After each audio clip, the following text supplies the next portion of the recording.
listening to the Tricorder transmissions.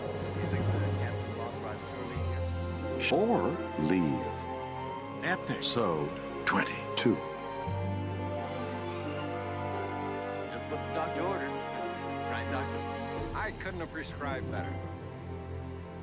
Hello again, everybody, and welcome to Shore Leave, your Star Trek convention community podcast. This is episode number 22, and tonight we are drawing ever closer to STLV 2017, and because of that, we're going to be doing an STLV 101 episode covering a laundry list of Vegas topics to help you make the most out of the convention and the city itself. So I am, as always, one of your hosts, Jeff Hewlett, and alongside me is someone who has been and always shall be my co-host. She's none other than the wonderful Miss Heather Barker. How are you, Heather? So sweet. I love it. Aw, I'm great. 82 good. days. Oh, I was going to ask you for the official day count. So, I'm ahead of you. as of this recording, as Heather said, it's 82 days. So this show will be coming out in about 3 days from now. So by the time you hear it, we'll be at 79. So yeah, closer. So be here before you know it. And here to help us talk about our STLV 101 topics is a brand new guest to the show, but he is certainly no stranger to Heather and I, hailing from the very city where we will all soon be, the fabulous Las Vegas, Nevada. It is Mr. John Krikorian. How are you, John? Hello, humans. I'm super excited to be here with you guys. Awesome. Well, we're excited to have you here. We've known you for a long time now, and you were at our Tricorder party last year at the convention, so we got to talk quite a bit there. It was a lot of fun meeting you, and we've been meaning to get you on the show for a long time, and it's finally worked out. Woohoo. Well, it's always difficult to match up schedules and stuff like that, but I think we will be I think this is a little bit of the Goldilocks just right moment, because it's soon enough to the convention where it'll be very relevant for people, yet far enough away that maybe plans haven't firmed up. So maybe we can give people some good info on how to plan and where to go and what to do and all that. Yeah, excellent. So speaking of that, we've got a lot of stuff to cover. So we're going to forego our usual STLV news segment and jump right into our content. And I think the best place to start off with this is what you do immediately upon arriving or how you're getting to Vegas. So we're going to talk a little bit about transportation here up front. So we've got all sorts of things that we can talk about. So, if you're flying in, of course, you're going to get into the McCarran Airport there in Las Vegas, which is quite a big place. I think Heather and I have been through there countless times up till now. So I'm sure we have plenty of things to say. Heather, what strikes you as something really important for people to know about the airport? I like the statues that they have. It is a very interesting airport for artwork. I will say that, but it is quite large, although it doesn't appear to be large. And, it's one of those airports where you have to take that kind of tram shuttle thing from the terminal over to the baggage claim, which I found sometimes it seems confusing once you get across to where you're supposed to be going. I don't know about you guys. I've done it so many times now that I have totally forgotten about that. I was just going to say, I travel for work, so I'm in and out of that airport so much that it's hard for me to see it through the eyes of someone who's never been there before. I just sort of know right where to go and what to do and how to be and what levers to pull to get where I need to go. But one thing that I can definitely say is, having gone to many, many airports and having been a road warrior for several of my prior roles in life, McCarran's pretty well run for an airport, and it's pretty easy to get around, and it's pretty reliable as far as that stuff goes. I mean, I've flown into some airports that are just disasters. So I think you can probably expect as good an experience as you should expect for any airport coming into McCarran. Yeah, I really have to agree. Aside from it being second nature, I've never had an issue with getting lost or getting confused. Read the signs. It's pretty straightforward as to where to go. And it's really kind of fun because it's Vegas. So like the minute you walk off, you hear slot machines. It's true. And once you're descending into the gigantic baggage claim, there's slot machines interweaved between the baggage carousels. So plenty of places for you to spend money immediately upon arrival. And that's- one thing they just put in that baggage claim, I'm not sure if it was open last year, but they built a giant liquor store right in the Oh my baggage claim, gosh, and no. it's a very nice liquor store, but the prices are not advantageous. There are much more reasonable places to go if you want a BYO at STLV. Yeah, no need to buy your alcohol at the airport. No, highly recommended to find an off-site location. But I think we're going to get to that in a little bit when we get to some of the food and grocery type recommendations. But one thing that I definitely wanted to mention before we get out of the actual airport itself is when you're in the baggage claim and you're thinking about how you're going to be getting out and getting to the Rio or other places, the exits to ground transportation are off to the side. So make sure if you're facing away from the escalators, look over to your left-hand side, and there'll be signs over at that side because there's a lot of exits to that area that go outside. So make sure you're going out the right way to get to the ground transportation, because there's a lot of different ways to get there and different places you need to stand and get to either cabs or the shuttles or other rental car shuttles, as the case may be. Yeah, so there are definitely a lot of options. My favorite option has been to just grab a cab. The cab line goes super quickly, and it's easy to share a cab, either with someone that you already know is coming in around the same time, maybe, or we do have a ride share post up in the unofficial Star Trek Las Vegas convention group. So that will probably get bumped and get busy once we get closer to the convention. A lot of people have used that resource to find a friend to share a cab with, and it's been super successful. Okay, John, you need to help me with this. There is not, or if there is or is not a dedicated shuttle from the airport to the Rio, right? I know that there is, you can pay that Caesars runs. The answer is no. I don't believe that Caesars has an airport shuttle. Right. You can, however, book through one of the other shuttle services, which I think is about $7 one way. And Absolutely. they stop at some other casinos, so it takes a little bit longer to get to the Rio by using that kind of shuttle. Absolutely. There's Super Shuttle, there's others, and they have booths set up down there, and you can just call them ahead of time and set up with a reservation. And if you go to the McCarran Airport site on the web, they'll have all the links to all that to find those shuttle services and to sign up for them. So you can certainly do that through there. Okay. One other option, though, that people might want to use, especially being in the 21st century, if people are interested in rideshare, we do have Uber and Lyft here, and they do pick up from the airport. But the one thing that's very important to know for Lyft and Uber is that there are dedicated pickup spots. So you can't go to the cab line and call a Lyft there. You have to walk over to the parking garages. So whether you're in Terminal 1 or Terminal 3, we used to have a Terminal 2, but they demolished it. So there's Terminal 1 and Terminal 3. So for whichever terminal you land in, if you want rideshare, you got to walk across to the parking garage, and there's a huge dedicated rideshare pickup area. And so you just go, you call Uber or Lyft, and that's where they'll come pick you up. I did a quick estimate because I thought people might be interested in that. So I opened up the app on my phone, and a pool ride, which is where you might get multiple people in the car with you, from McCarran to the Rio would run about $8 to $10. And if you just want to get a car by yourself with just you, that might run $19 or $20. So that was the estimate as of the day we record this. And the prices always change, of course.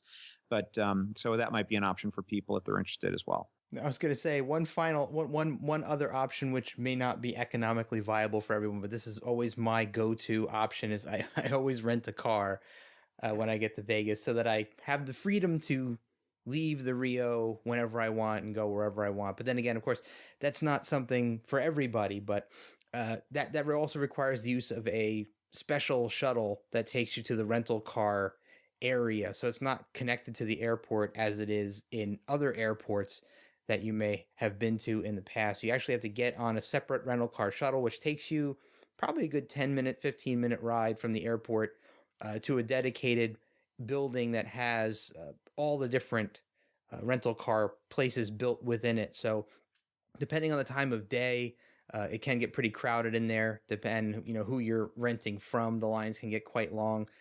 Definitely recommend reserving a car in advance so that you can use kiosks instead of having to wait in line, because some of those lines can get pretty ungodly. There's some really good rental car places there too. Of course, if you have something like Hertz Gold, you can walk in and grab your car and just go without having to wait. So that's recommended. If you have that, and also if you have multiple people to split the car with, that can also cut down the cost. So that's Yeah. another option.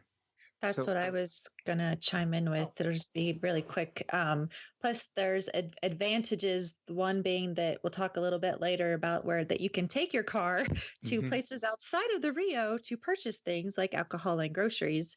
The other thing I just wanted to confirm with John is that the Rio still has free parking, is my understanding. That is correct. That was one of the things I was going to mention, which is, and this is what it really depends. What you have to think about are your travel plans. And so if you're going to spend at least 4 solid days at the Rio and not be going anywhere, and then maybe on some of the other days you're going to be going out, it probably doesn't even make sense to have a car sitting in the parking lot and paying for it for all those days. Yep. So it's really up to you. But if you're the kind of person where you say, you know what, I'm going to spend the day at the convention, and then at night I want to go to shows and I want to go to different kinds of nightlife events, and you're going to drive around, you're going to be paying for parking at all those strip places. Yeah. $7 to $10 an hour. Unless you have extremely high status with some of the casinos, you're not gonna get that waived. So that's something new. They just started putting in the parking fees in the fall, and it's been going wider and wider in the city. So free parking is a thing of the past at most of the strip locations. But for those who don't know, the Rio is not exactly on the strip. It's a little bit further off. So it doesn't really suffer the same kinds of problems that some of the other casinos were having with people parking their car and then going on an airport trip, leaving their car parked at the casino for 2 weeks while they flew on vacation somewhere. Right. Yeah, good point. The Rio, actually, speaking of parking at the Rio, there's a couple of options there. And there are several different parking lots, depending on if you're staying at the Rio, for one thing, they have parking garages. And I guess if you're going to rent a car or you're driving in, it's a good idea to park in the garages where it's out of the sun. So that way you're not going to be getting back into an extremely hot car. But if you're coming in specifically to the Rios to go just to the convention, there's a parking lot around the back.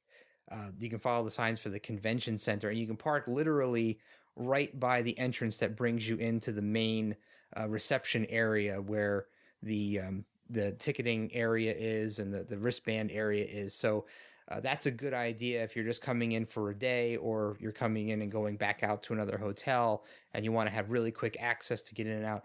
Go all the way around the back past the parking garage, and there's a really nice parking area back there that's rarely ever completely full. I've always had a lot of good luck parking back there when I had stayed off the premises at other places.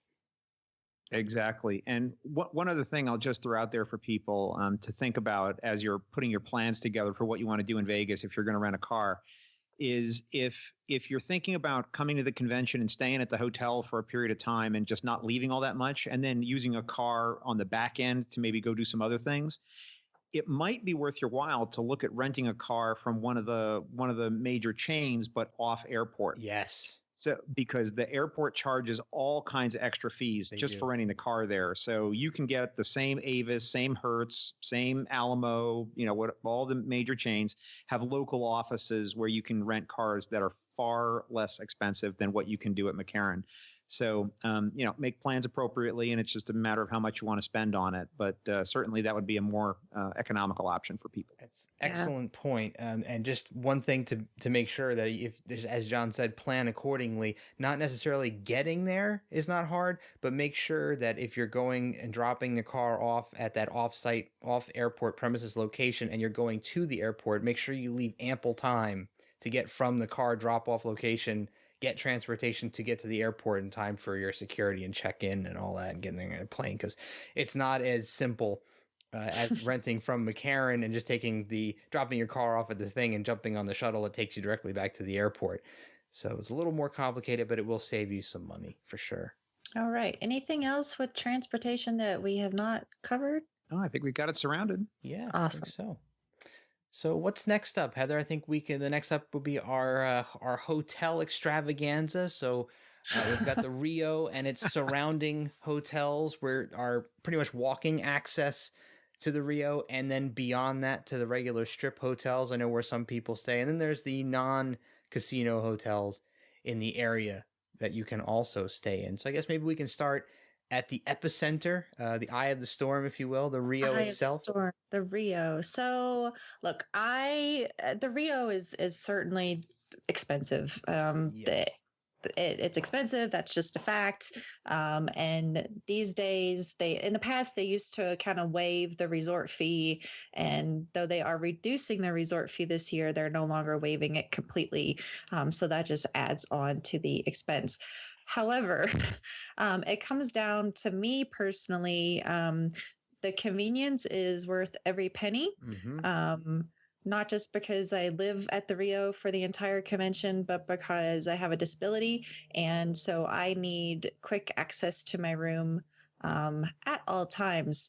And it's just super convenient overall. So I do shell out the extra money to stay at the Rio. I usually have some help in that I find a roommate.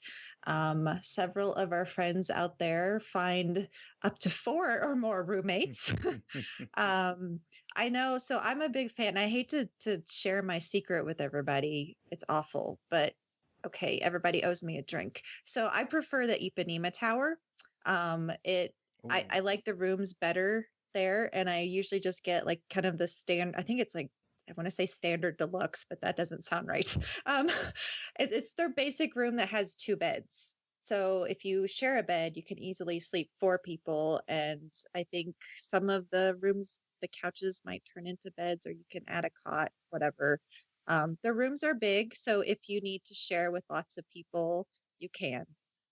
And that will help cut down the overall cost for staying there. Yes. So, you know what? I will counter your secret.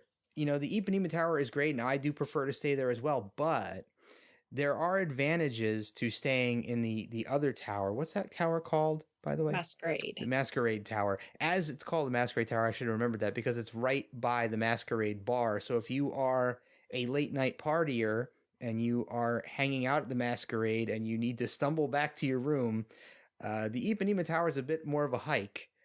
You can kind of just go right to the elevator from the Masquerade area where a lot of the nightlife happens at the convention. So there's really easy access. So there are advantages to staying in both. So it's where we prefer the Ipanema. Some of you out there may also prefer the Masquerade Tower. The other thing I would just throw in favor of the Rio, and I'll talk about some downsides of the Rio in just a second, but one of the advantages of the Rio is that, especially for people who've not been, if you go to any kind of convention, I don't care if it's a trade show that you might go to in the course of your employment or something like that, the amount of walking that you end up doing is just astonishing. Mm-hmm. And when you need to go get a break, just the idea that you might have to hoof it in the Las Vegas summer sun up the block, yep. That is not something that you want to be doing, or it's not the kind of thing I want to be doing. And I live here and I can barely take it. So it's something to think about. But the other side of the Rio too is, and this might be a bit topical, so this is always subject to change, but Caesars as a corporation has been having a really hard time over the last few years. They've been in bankruptcy for almost 2 years straight, and they only recently got out of that. And my opinion is that over the last several years at the Rio, any maintenance that could be put off was put off. Anything that didn't have to be fixed wasn't fixed, and anything that they could let slide, they did. And it really showed in the hotel. So it had sort of I don't want to say it's unclean or dirty. I don't mean that, but it was just clear that certain things weren't kept up. Like you go in the elevator, you'd press the button and the light wouldn't light up. Because they just didn't do that. Or you'd walk down the hall and like the wallpaper in the hallway was kind of hanging loose in a certain place, So I saw that in the hallway that I was in. So you just see little things like that. So it's not the most luxurious, most fantastic place that you might expect, as it might have been when it first opened. It's no Bellagio, as I like to No. say. And yeah, over the years in the group, we've definitely had some people voice some complaints about the Rio. Personally, I've really never had I've never had a clean room, or I've never had an unclean room, or any major problems aside from like a fire alarm going off last year in the middle of the night, which was fun. So, my personal experience at the Rio has been just fine and dandy for what it is. So yeah, I'm the same way. The only thing that I can remember being wrong with my Rio room was the door to the cabinet that held the mini fridge was half off its hinges, so it kind of just didn't close right. But other than that, I think my room was last year's room, if I can remember, was pretty much perfect for me. I thought I really enjoyed it, and as someone who stayed both at the Rio and at other hotels a little bit further away, not within walking distance, I can definitely say that for me, just like you said earlier, Heather, the money that you pay for the Rio is well worth it to me. Just to be able to be there and spend more time with my friends and my Trek family, because I understand, saving money staying at a walking distance hotel is great, but I had some experiences where I had 2 years I had stayed at a hotel that was about a 10 or 15 minute drive, and just the amount of time it took to get out of the Rio to the car, across town, across the strip to the other place, and get back to my room, it was like a good half hour both ways, and that's an hour a day that I'd rather spend with my friends at the Rio. So it's worth it to me for the extra money as well. Yeah. By the way, one thing I do want to say about the resort fees is I actually volunteered to pay them last year because I'm very strict about my fitness, or at least I try to be. So I wanted access to the fitness center at the Rio. And it amazed me how many people I would see up to the wee hours the night before at Masquerade or iBar or someplace. Then I would see them the next morning at 8 o'clock in the fitness center with me, along with some of the creation people, actually. So you never know who you're going to run into getting their morning workout in. So that's actually something I'd like to ask you about quickly, because that's my plan. I work out 4 days a week. So usually STLV, I take a break. But I have actually started using my exercise as a substitute for the medication that I take for my fibromyalgia. So I think this year I am going to try to work out. So what is that gym like? Is there enough equipment for a lot of people, or is it going to be kind of difficult to work out in the morning? Well, I think it all depends on the time you go. Yeah. So it's basically a room that's down off by one of the pools. So you're right there looking out at the pool, one of the several pools they have there. And it's really just a big giant room that you enter via the spa. So the long hallway, like where Hash House is, that you're walking down from the hotel. Right off to the right there's the entrance to the spa. You go into the spa, you say, hey, I'm a guest, I want to go in the gym. They sign you in at the front desk. You walk through the spa area, which I don't think you're actually allowed to use. Then you go into the fitness area, and it's just a giant room with all kinds of the standard machines, ellipticals and treadmills and free weights and all that sort of stuff. I mean, it's a pretty big room. I'd have to think really hard, and I don't want to even venture a guess to say how many machines there were, but I can tell you that there were a lot. And I never had a problem getting on the elliptical, which was my preferred method of exercise at the time. But I do remember a couple people having to wait for like a specific weight machine or something that they wanted. Right. But I mean, you can always find something else to do. I mean, there was always open stuff. It just may not be the thing you wanted. So, right. If you couldn't get on the treadmill, maybe you go do the recumbent bike or something. Well, that sounds awesome. I'm super excited. I have to give a quick shout out to Body by Starfleet, which is our little fitness group that we have. Okay, now I have to remember what I was going to say about. Okay, that's what it was. The Rio overall, I just want to clarify for people who have never been, there is smoking in the casino. Yes. So when on the casino floor, walking to your rooms, there is smoke. So expect that. I don't find it to be totally overwhelming just walking from the convention hall to Ipanema because Ipanema is closer. But if you're going to be walking through the casino, like to Masquerade Tower, you're definitely going to be exposed to that smoke regularly. However, the convention hall is entirely smoke free. People do smoke outside. There's one little corner of the hallway walking down where people go outside and smoke, and so when those doors open, you sometimes smell it. But there's no issue at all in the convention hall with smoking, but there is in the casino. Just to clarify for people who have never been. Yeah, and after you've been there for several days, you will suffer the ill effects, especially if you're hanging out at the Masquerade Bar a lot. I think Heather and I, after the convention last year, the first podcast we recorded was pretty soon after we got home, and we both had what we referred to as like sexy podcast voice. But you have that really deep, kind of throaty voice from inhaling all of that smoke or the secondhand smoke rather, for several days in a row. So just be prepared for that. And if you have an issue with that, if you have some sort of an allergy or an aversion to it, just be aware that you likely are going to be exposed to that if you stay at the Rio. Now, I don't know, is the Gold Coast smoke free, or do they have smoking there? How about the Palms? I haven't been in either one of those in a while. I do have I have a recommendation, but I Jeff, I almost hesitate to bring it up because it might be a hot button for people. There is one hotel which is non-smoking, non-gaming. That's on the Las Vegas Strip, right? And it's the Trump. So I don't want to make a political point, right? I know this is a hot button issue for a lot of people, right? But it is the only non-smoking, non-gaming hotel on the Strip, and it's basically full-on apartments. It's not even a hotel, so some people do tend to like that. So if people really want to stay someplace that's relatively close and they want to be able to walk to things on the Strip, that's an option. It's an option. And at least there is an option, because we've had people attend who have health issues, or my friend Aaron, who had heart transplant, who the smoke was it was like a death trap pretty much.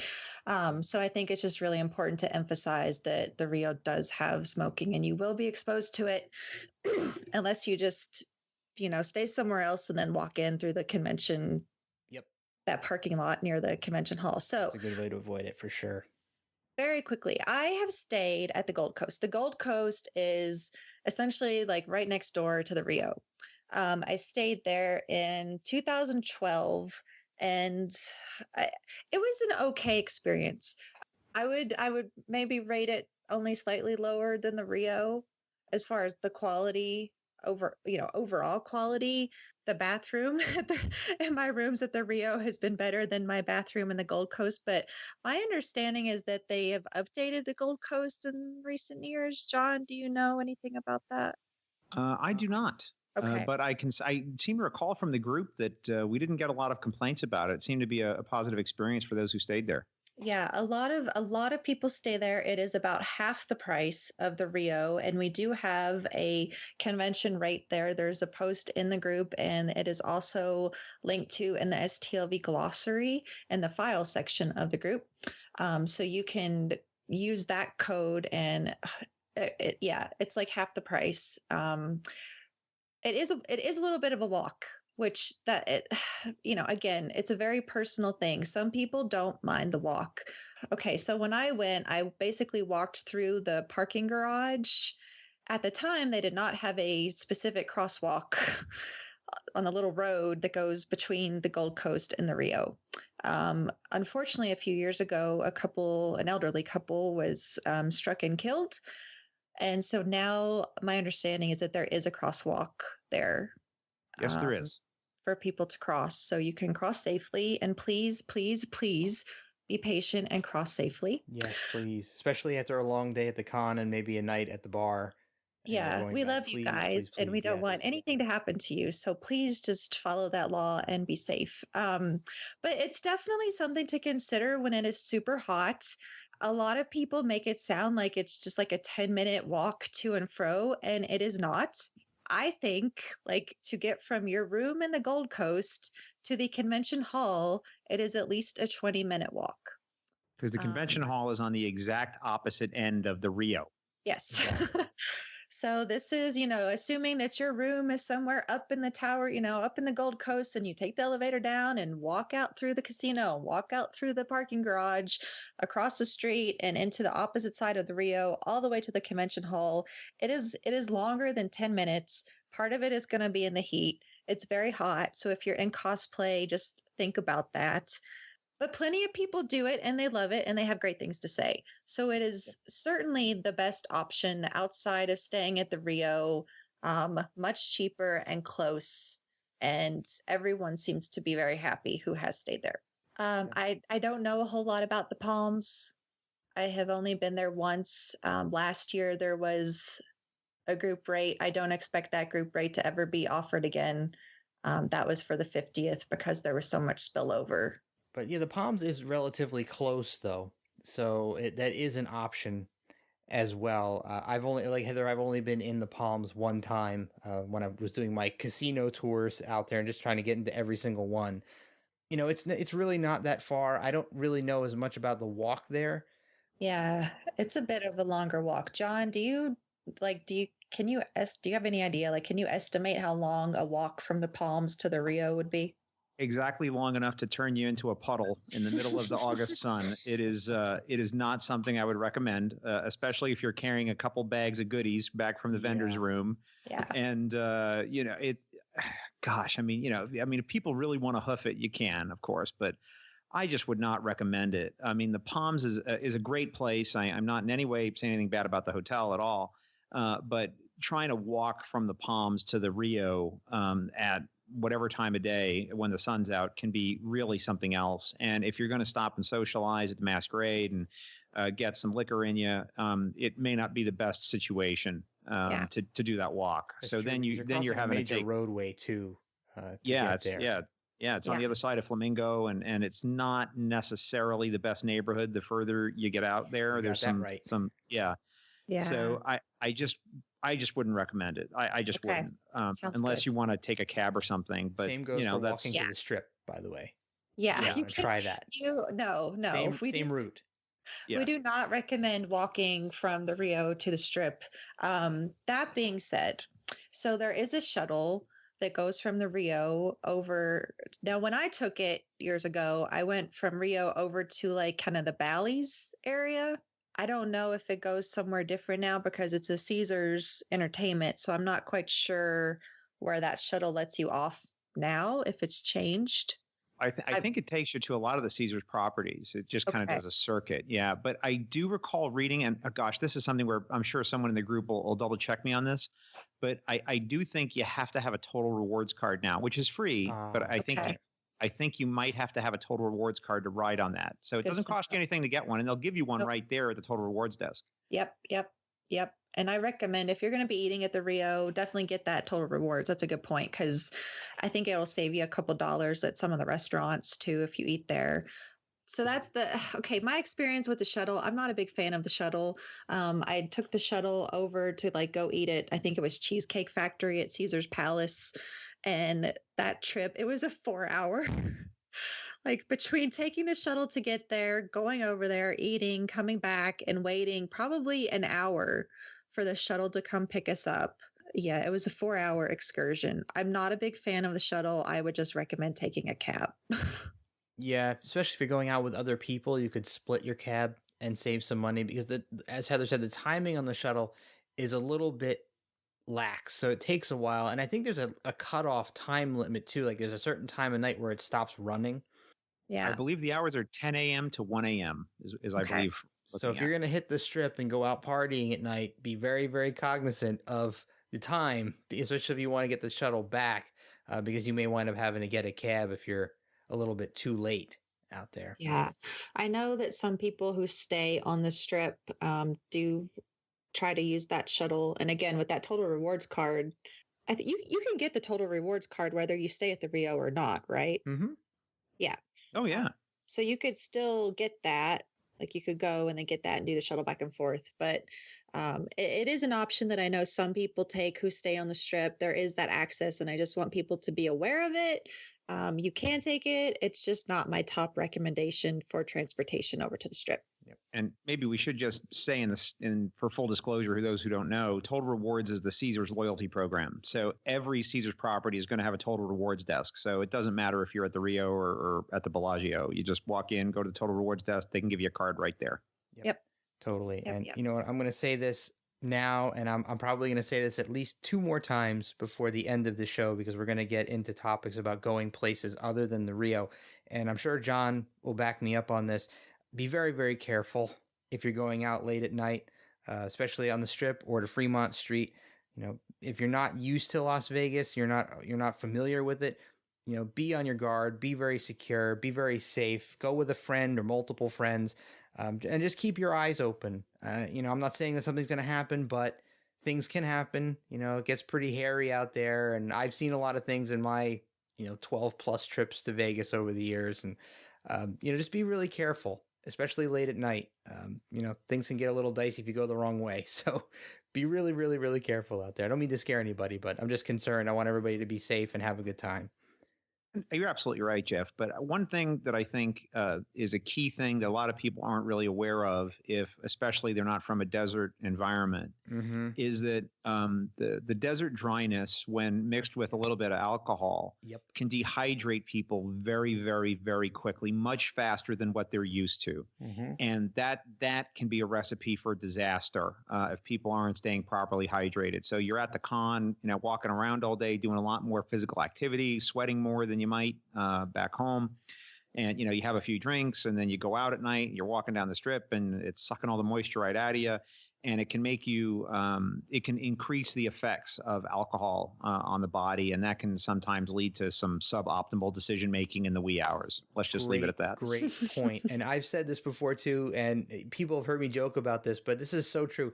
In the middle of the day, if you're at the convention, you want to experience how bad it is, just step outside for 30 seconds and you'll literally feel the moisture just being drawn from your body, especially if there's wind blowing.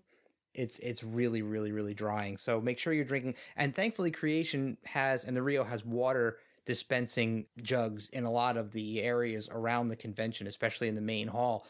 Take advantage of that and hydrate. Yeah. Sure. Okay. All right. Any last tidbits on hotels? I don't feel like we need to go into these are all the hotels on the Strip because there's Google. Oh no way. Definitely not.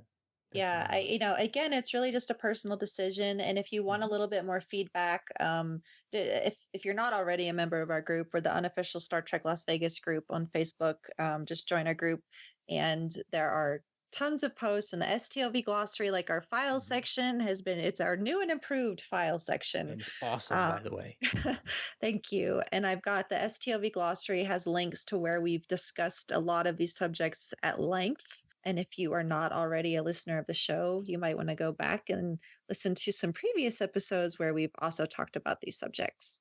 Yes, for sure. So let's see what's up next in our list of things to talk about. Oh, how about we jump really quickly into the ticket tiers that Creation offers for the Las Vegas convention, Heather? Okay, so here's the fun thing about tickets is that the high tier tickets sell out very quickly. They do. We're trying to make this a general podcast so that people can refer to it annually. I will make sure to let everyone know. So the gold is the highest tier package and the most expensive package. Most of the gold ticket holders renew their tickets at the end of the year. The tickets that are not renewed will go on sale pretty soon after the convention. I'm trying to think how many months. Do you guys remember at all when they went up for sale? Well, and by the way, also, I think we should also mention that I think you also have the ability, if you were a captain's chair at the con, you have the opportunity to upgrade as well. Yes. So there may be more sold at the con than just the renewals. So I think the golds were on sale before December, in November maybe.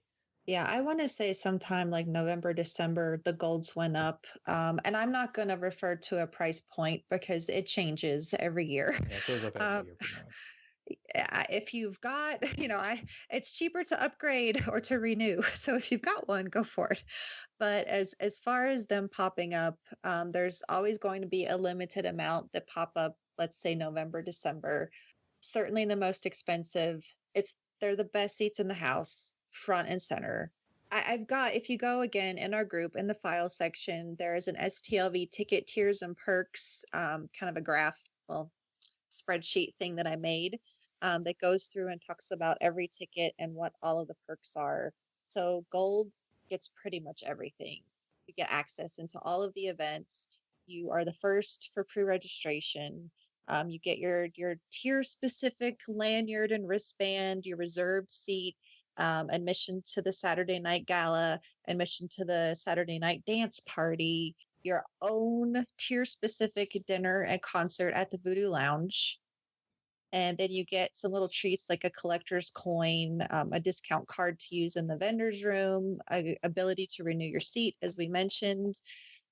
First in line for autographs, and by far the biggest benefit for gold that no one else gets are the 13 complimentary autographs. And there's usually some pretty good names and then some kind of, not as popular names on there. But overall, I think most people seem pretty happy with those. That is what the gold ticket covers. So it's, if you want to be the creme de la creme of STLV, that's what the gold is. Anything to add from you guys on gold? The only thing I would say is that I think Creation needs to up their lanyard game. I was quite jealous when Jeff posted all those great pictures of the credentials he got at the New York convention, and Creation just wasn't in the same league. No, not even close. I still have my Mission New York Spock badge hanging here as I'm looking at it right now, and it's amazing. I think I sent my Janeway one to you, didn't I, Heather? Yep, I'm looking right at her. They were so great, those badges. Yeah. I really hope Creation takes that to heart and has some nicer badges for this year. We can all hope. I mean, the one thing with I don't know I can't grab my Janeway, so I can't look at the back of it, but I know, so the gold captain's chair, anything with a reserved seat, you write your seat number on it, basically. Yeah, they have old black markers there when you check which in. I guess is, as you know, we all have cell phones we can plug our seat number into at this point. Well, so. I mean, I will say one thing though. I mean, if you are not someone who goes to the Vegas convention every year like we all do, and you're only planning to go once in a while, and you want to go all out and experience everything they have to offer, then gold and or captain's chair would be the way to go for you. If you can afford to spend the money and you're only going to go once in a while and you want to have the best time you can possibly have and experience as much of the con as you possibly can in the best way possible, then, consider it. And the best seat in the house. So, I mean, you're going to be up close and pretty much up close and personal. You couldn't get much closer to all of the celebs. I mean, you're going to get the best seats you're going to get you're really close for Shatner. And for this time around, for this year, you'll be really up close for the TNG reunion panel. I'll be jealous of everyone who's sitting, or envious rather, of everyone who's sitting up that close to Sir Patrick Stewart. But, yeah. So the next level ticket is captain's chair, and it is pretty much all of the same benefits as the gold, except they have their own captain's chair party. And I don't know what night they are. One's Thursday, one's Friday, I think. But same kind of stuff. You get your lanyard, wristband, admission to the gala, admission to the dance party. And the only thing you don't get is the 13 complimentary autographs and then being first in line for autographs. I have done captain's chair 2 years of my almost 10 years. This will be my 9th year at STLV. So I've done captain's chair twice and I enjoyed it. As Jeff said, it's something to do that you never done before. So the parties are fun. I guess I'll take this quick moment to talk a little bit about the parties at the Voodoo Lounge. So I think they say the party starts at like 8 o'clock or something. Get there early. I have shown up on time both years and have not been able to find a seat to eat my dinner. It's a buffet dinner and I like the food. It's like prime rib and mashed potatoes and a bunch of others. Yeah. But I have had to eat outside, standing up thankfully to table both years. So if you get there really early, there's an entire dining room on the first floor, and there's typically like you can find a seat if you get there like maybe 6 o'clock or something. I don't know. John, have you ever done Captain's Chair Gold or been to one of these parties? Well, I have only ever done the captain's chair, Okay. and I have a seat all the way on the end. So I feel like I can't give that up. Yeah. Because I can come and go, and I'm never asking anyone to move out of the way, and so I just am very addicted to having that seat all the way on the end. Yeah.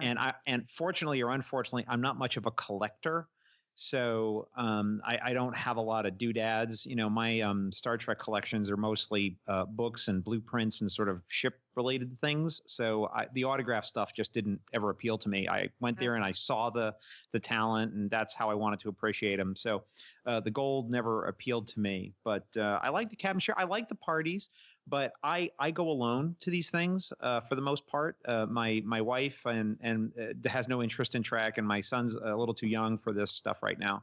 So I go by myself, and so it's kind of weird when you go to the Voodoo Lounge and you can't even find like a place to sit down. It's not the best experience. So you're just kind of standing around eating off a plate, standing at a cocktail round outside for 5 minutes, and I could take it or leave it. Yeah, I think it's kind of the general consensus of a lot of us. So I would say this, if it comes with your ticket, for Gold or Captain's Chair, definitely go really early. Try to get a seat at a table to eat your food. The entertainment changes every year. So in the years I've been going, we've had the Enterprise Blues Band, 5-year mission. I want to say that maybe Tim Russ's band. Yeah, Tim Russ's band played one year too. Played one year. Yep. Do we? And I don't know who this year's entertainment is for. Oh, it's Casey Biggs. No, Sons of Kirk. Sons of Kirk, yeah. Is that the entertainment for them, or is that just the house band? I don't think that's been announced yet, has it? Who's playing the Voodoo Lounge? It just says surprise live Star Trek entertainment. TBD. Well, and regardless, it changes every year, so it's always different. And some people like the band, some people don't like the band, but it's usually definitely Star Trek related, and it's fun to see our actors with their bands, and it's always great when 5-year mission is there. So that's fun, and then the view is really the biggest thing. Yeah, it's gorgeous up there. Yeah, beautiful view of the strip to go out and take your pictures, and I think you get like 2 free drink tickets for the party. That's right. And then there are really cool ice sculptures. So there's a lot of fun things at the parties. Again, if it's included in your ticket, go. I would not advise spending the $200 to go if you're like GA. You can buy a ticket to either party separately for $200. Don't do that. That's a little high, honestly. Yeah. I don't think it rates. No. And I think if you're going to spend that much, actually, go to Voodoo Lounge and have a filet. Really. Have a filet and a bottle of wine.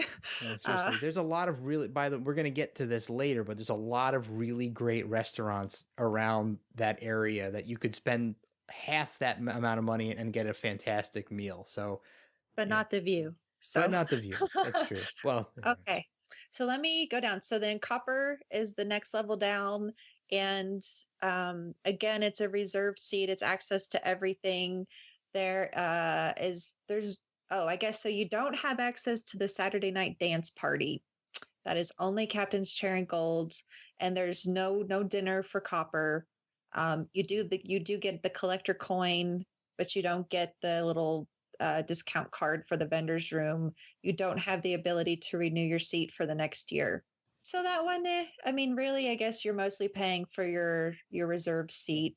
Yep. I did Copper one year. My first year at STLV in 2014, I opted for Copper because I'm not a big autograph guy, and I'm not a big, going to those parties kind of guy, but I did want a reserved seat, and they are pretty decent seats, by the way. The Copper seats are a little bit further back, but they're still reasonably good, and it's nice to have that reserved seat to come in and out. And so you can go, and like John said, if you can get a good seat, you can pick a seat that's really good, and you can just keep grabbing it like an end spot.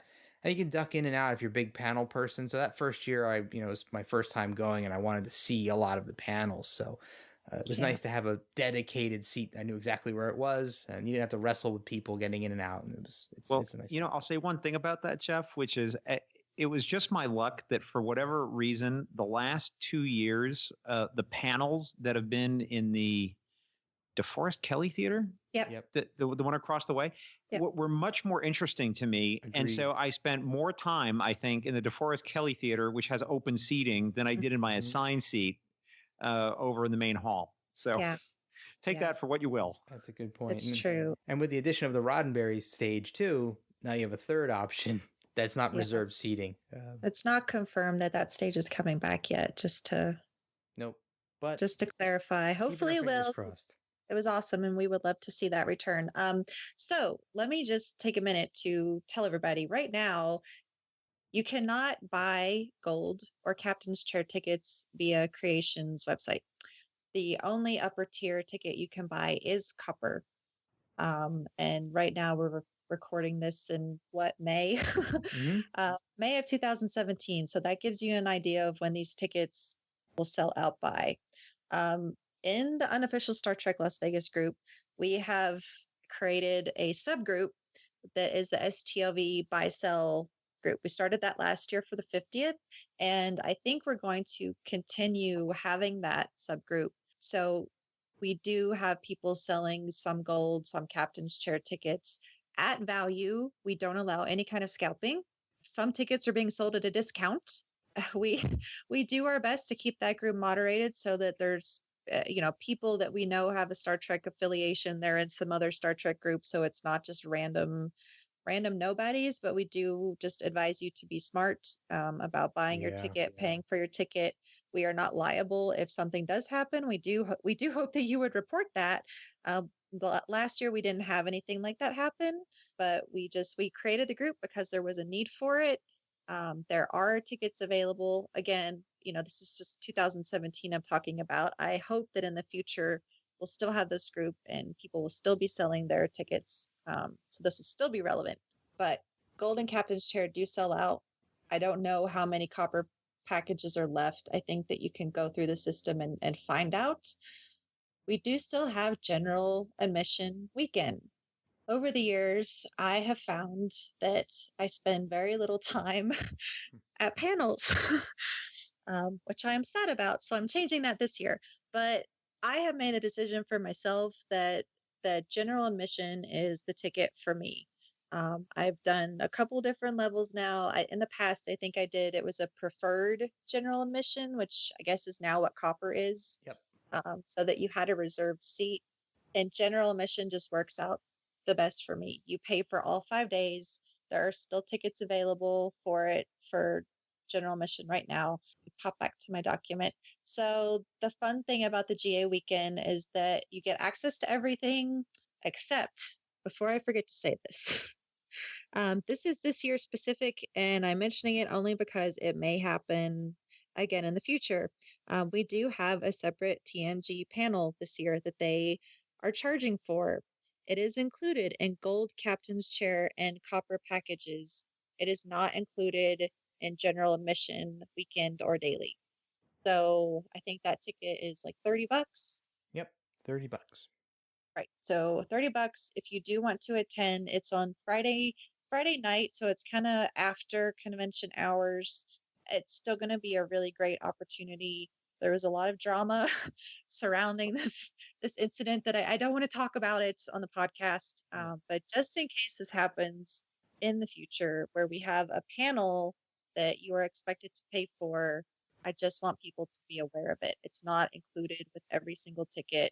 GA has to pay for it. Yeah, GA is pretty much your bare bones full convention package. One good benefit though that they still do retain for GA is the pre-registration, which is really nice. You get that with all the upper tier ones, but thankfully you still get it with the GA, which if you're going for all 4 or 5 days of the convention, depending on what year you're going, it's nice to be able to get there the night before the con starts and get all your badge and stuff out of the way. That's what we'll go over more of the pre-reg stuff in a little bit, but yeah. And it's GA weekend. So it's the convention's 5 days now. So it's the 5-day ticket. And you do also get a color lanyard and wristband, which is fun. So, Yes.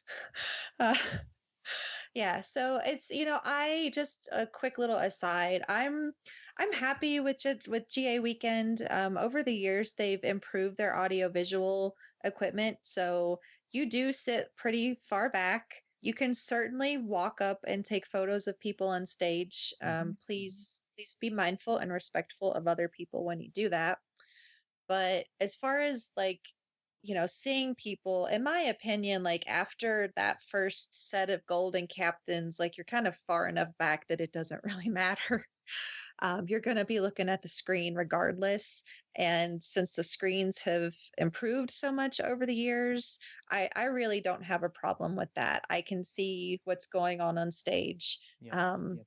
I think that the people operating the cameras do a great job of catching. Like if, Brent Spiner comes up to ask Patrick Stewart a question, they'll scan over to Brent over by the microphone on the side and grab him. So I'm really happy with that experience. I like being able to pick out any seat that I want, and I have never not found a seat with that ticket. Yep, I agree. And by the way, too, that the convention space, I mean the panel space, the room is really gigantic. It's like an airplane hangar, but along with the great camera work and the big screens that are plentiful, the audio also doesn't suffer. So I haven't had a problem hearing what anyone's been saying either. It's not overly echoey, and there's enough volume there that it's not overpowering. So don't worry about if you have a hearing issue. You'll be able to hear everything just as well, no matter where you're sitting in that panel space. I mean, just for point of illustration, if I'm reading the chart right, I'm looking at the Rio website. That main pavilion, the Rio Pavilion, seats 6,110 people. Mm-hmm. Yeah, and there's tons of standing room too. By the way, if you don't feel like sitting down, it's not like there's no place to stand. There's a lot of room on the sides and in the back to stand up if you feel like it. Yeah. And, Creation sets themselves apart in that they guarantee a seat for every ticket. And as much frustration as Creation causes us from time to time, I just have to emphasize how very important and special that is, because it's going the way of the dodo. It is. I'm surprised they haven't stopped, to be honest. Yeah, a lot of conventions do not guarantee you a seat in a panel. You wait for hours, you sometimes wait overnight, and you've, only to find out that you don't get in. Mission New York was one of those. As amazingly awesome as I understand Mission New York to be. Yep. There was not a guarantee that you would get a seat. So I do have to salute Creation in that respect, because it's very valuable, especially when you are paying hundreds of dollars to go to a convention. You are not kidding, Heather. And let me tell you, because I was at Mission New York and I did get boxed out of one of the big panels that they had. And I was so upset because they literally were telling people they couldn't go in. It was full. So the doors were closed. They said, well, you can stand here and wait for the next panel and start lining up now, but you're not getting into this one. Regardless of the fact that you had a paying ticket in your hand or a wristband on. Nope.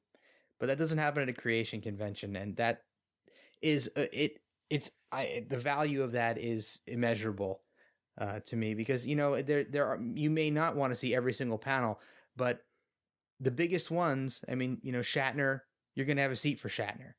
You're going to have a seat if they do a TNG panel again with Brent Spiner and Jonathan Frakes, and you're not going to want to miss it, and you're not going to have to. And it's brilliant. It's a great benefit, and I wish more conventions did it, but it is going the way of the dodo, as Heather said. Absolutely. I know many people that go down to San Diego Comic-Con and they spend all this money and buy tickets just for the privilege of standing in a line, which, you can stand in lines at home for free. You don't need to go all the way to San Diego for that. Oh, man. All right. There are two more things I want to talk about, and we'll wrap up the tickets, because I know it's taken a long time to talk about this. General admission daily tickets are on sale. So they're sold every year. It's just single day general admission. You do have to register every day for these tickets. So you have to just go up to the little desk in the morning. It's pretty quick and painless from my understanding. It's never been too crazy. So here's the fun thing I found out about GA, which I did not know, and it kind of shocked me. As long as you have a ticket any day, it could just be a Wednesday ticket. If you're still hanging out at the Rio and you're there on Friday night, you can go to karaoke. Karaoke is actually free for everybody. So you don't even need a ticket to the convention to go to karaoke.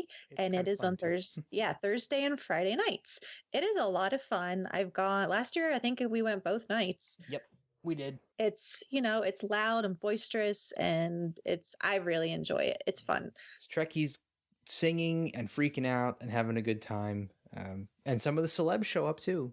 Yes, exactly. We had Martok and Gowron, and then Dominic and here I'm like, I use character names once and then I use the actors' actual names the next time. But anyway, Dominic Keating and Connor Trenier hosted another night, and Bob Picardo showed up randomly. You never know who's going to show up at karaoke. So it's super fun and it is free for everybody. Creation confirmed this to me online, on Twitter, and in an email. Okay. The other thing that you can do, if you just have like a Wednesday GA ticket, you can go to the Rat Pack show on Sunday night. Oh, wow. That's so cool. Yeah, my understanding is that you do have to have a ticket for the Rat Pack. Unlike the karaoke that's free for everybody, you have to have at least one day GA ticket to see the Rat Pack. Again, Creation confirmed that for me online. So I thought that was really cool. A lot of people last year and this year wound up not doing tickets at all. And so this is a great way to still go to the convention and participate in some of the events without having to shell out the money to do all of it. So I just wanted to make everyone aware of that. So GA tickets still available, should still be available this time in the future cons and whatnot. So the last topic for tickets. They, in years previous, have sold discounted tickets via Groupon and a website called Gold Star. Those tickets are usually about a 50% discount. So say this year's Saturday general admission ticket is $70. So Gold Star and Groupon would, be $35, we assume? Yeah, it wasn't quite that cheap when I did Groupon, but it was close. Okay. It was close. I know the year before, so 2015, they were about 50%, maybe not Groupon, but Gold Star. Yeah, I think my weekends were 45. Yeah. Well, plus the tickets, the GA was cheaper then too. So you might even have paid more, like, 75% of what the ticket would have been. Regardless, it is a discounted ticket. They will not sell them for the big anniversaries like the 50th. There were no discounted tickets. Mm-hmm. Because this is the year after, I am not 100% convinced that we're going to see the discounted tickets. However, I do think it is very likely. Yeah, I think so too. The closer we get without a sellout of GA tickets, I think the odds of the Groupon going live, but they will not go live until very close to the con. So don't look for them in the next week or two. No. You're probably going to have to wait until sometime in late June for them to arrive and be available for purchase. Now, one of the good things, I don't know if they'll do this again, because they did this when I did the Groupons. They also had, when you got to the convention, they had a special Groupon area so that you didn't have to wait in the regular ticket holder line. You could go to the Groupon line, and they had a person there specifically for you, and you could grab your wristband and just kind of go. No guarantee they'll do that again, by the way. That was just my past experience. But Groupon worked out really well for me. So I've gone back to the GA package deal. But if you're looking for a way to save money and you want to roll the dice and gamble and hope Groupon goes on sale close to the con, go for it. It's a good way to go. I wouldn't recommend buying your plane ticket first in hope of getting a Groupon later. No, definitely not. Oh gosh. Like Jeff said, that's a daily registration. So I guess you take your receipt or whatever up and show them, and then they scan it or whatnot and give you your wristband. Yep. Okay. I think that's all the admission tickets. And again, file section of the unofficial group, there's STLV ticket tiers and perks.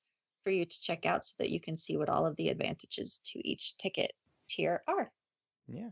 So do we want to really quickly, speaking of advantages, we'll talk about the pre-registration process that Yeah. comes with all of the package tickets.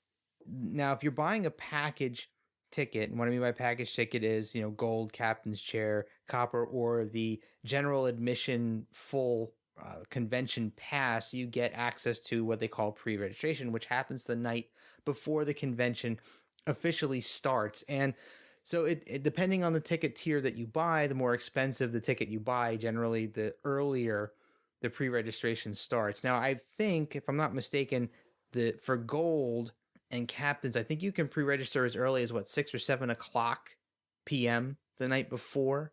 Yeah, gold is first, and it has a set time. So generally, I'm going off memory here. I think gold starts at 6 o'clock.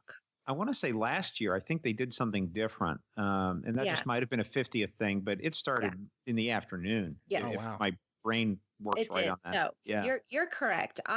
So it could be either, again, this is the first year after the big 50th, so we don't know exactly what they're going to do. They haven't put the times up on the website yet. I'm going to assume that it's going to go back to the regular evening registration. Mm-hmm. So, but yeah, last year for the 50th, they did do afternoon registration. However, that did not have vendors room access, right? Because for GA, I remember we went to go to the vendors room at 8 o'clock. The times kept getting pushed back and back and back for GA anyway. Yeah, we didn't get until close to 9 p.m., I think, into the Yeah, I feel like, Jeff, you and I and Claire went down around 8 o'clock and they told us to come back later. Yeah, I swore that they told us when we pre-registered at the table that we would be allowed into the vendors room at 8 p.m. But we went down there and the security people at the gate told us, nope. It's only gold, captain's chair, and copper that are allowed in right now. GA has to wait. So we stood out there, I think it was, or at least 45 minutes or so, until close to 9 o'clock before they let us in. So what it was, generally what you do is you go, you get your pass, and then you can go into the vendor's room. But what they did last year was they kind of split it up so that you went and did your registration in the afternoon sometime. I don't remember the exact times, maybe starting at 11 or noon. I think it was 2 o'clock. 2, okay. Yeah. So, we'll say that gold started at 2, so then GA maybe could go down by, I don't know, 4 or 5. But then the vendor's room, because it takes them time to set up. So the vendor's room access, I think, opened much later and then wound up for some reason getting delayed with the times. Because I very specifically remember going down and being turned away. And so we went back to the bar and then the night is flying by and you're talking to all your friends. And then we're like, oh, we've got to go say hi to everybody. So it was pretty late by the time we actually got access to the vendor's room. Yeah. Yeah, it was. So we'll see what happens this year. I mean, we'll update everybody via the podcast, but for future reference for people to refer back to, let's assume that registration will start again. Pre-registration will start, say, 6 p.m. the night before the convention starts. Yeah, and if you are a package ticket holder and you don't make it the night before, you will have to go and register at the regular area with all the regular single day ticket holders. They'll have a desk on the side that you'll have to go to grab your badges and stuff. So there won't be a special area or table anywhere. It'll be like they do with the pre-reg. So you won't miss out. Unfortunately, you won't lose anything. You just won't be able to, get it without having to go down to the regular convention area and wait with everyone else. One thing I can say is that every year in the pre-registration line, because I've always done captain's chair, I'm always making new friends because you're just waiting and waiting and waiting. So you just end up talking to all the people around you. And it's always been a great way to meet people before the starting gun goes off. So it's always been a nice thing waiting in that line. I've always enjoyed it for some bizarre reason. So. Yeah. Everyone is always really in a good mood. And that even though you're waiting, everyone is amped because the convention is right there. It's about to start.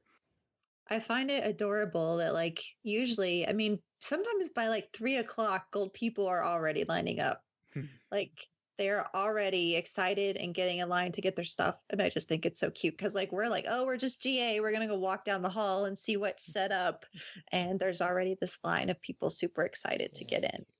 Last year I was almost to the Starbucks when I got in the line. Wow. So it gets longer the later.